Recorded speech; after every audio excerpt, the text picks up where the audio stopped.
प्रत्येक नागरिक हा ग्राहक आहे. त्याचे हक्क मिळवून देत ते वृद्धिंगत करण्यासाठी सामूहिक प्रयत्न करणे आवश्यक आहेत. त्यासाठी सर्व विभागांच्या समन्वयाने प्रयत्न केले जातील असे प्रतिपादन अप्पर जिल्हाधिकारी बाबासाहेब पारधे यांनी येथे केले. जागतिक ग्राहक हक्क दिनानिमित्त अन्न नागरी पुरवठा व ग्राहक संरक्षण विभागातर्फे आज सकाळी जिल्हाधिकारी कार्यालयातील नियोजन सभागृहात कार्यक्रमाचे आयोजन करण्यात आले होते. त्यावेळी ते अध्यक्षस्थानावरून बोलत होते.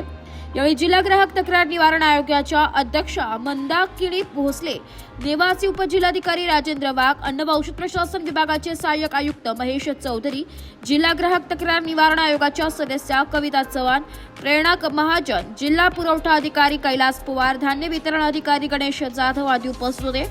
अप्पर जिल्हाधिकारी बाबासाहेब पारधे म्हणाले की ग्राहकांच्या हक्कांबरोबरच प्रत्येकाने ग्राहक कर्तव्य जाणून घेणे आवश्यक आहे. जिल्हाधिकारी कार्यालय महसूल विभागाच्या माध्यमातून ग्राहकांच्या अपेक्षा पूर्ततेसाठी प्रयत्न केले जाते. याबरोबरच ग्राहक तक्रार निवारण आयोगाच्या समन्वयाने ग्राहकांच्या समस्या सोडविण्यासाठी प्रयत्न केले जातील. जिल्हा ग्राहक तक्रार निवारण आयोगाच्या अध्यक्षा श्रीमती भोसले म्हणाल्या की ग्राहक हा ग्राहक हक्क संरक्षण कायद्याच्या आत्मा आहे. शाश्वत जीवनशैलीकडे वाटचाल अशी यंदाच्या ग्राहक हक्क दिनाची संकल्पना आहे. ग्राहक म्हणून कमीत कमी रसायनाचा समावेश असलेल्या वस्तूंचा वापर वाढवणे आवश्यक आहे. त्यामुळे शाश्वत जीवनशैलीचा विकास होऊ शकेल. आवश्यकतेनुसार वस्तूंची खरेदी केल्यास पर्यावरण संरक्षणास मदत होईल.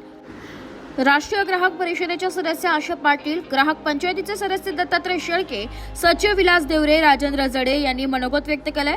जिल्हा पुरवठा अधिकारी श्री पवार यांनी प्रास्ताविक केले. यावेळी विविध विभागांचे वरिष्ठ अधिकारी, नागरिक मोठ्या संख्येने उपस्थित होते. ब्युरो रिपोर्ट, नाशिक लोकशाही न्यूज, नाशिक.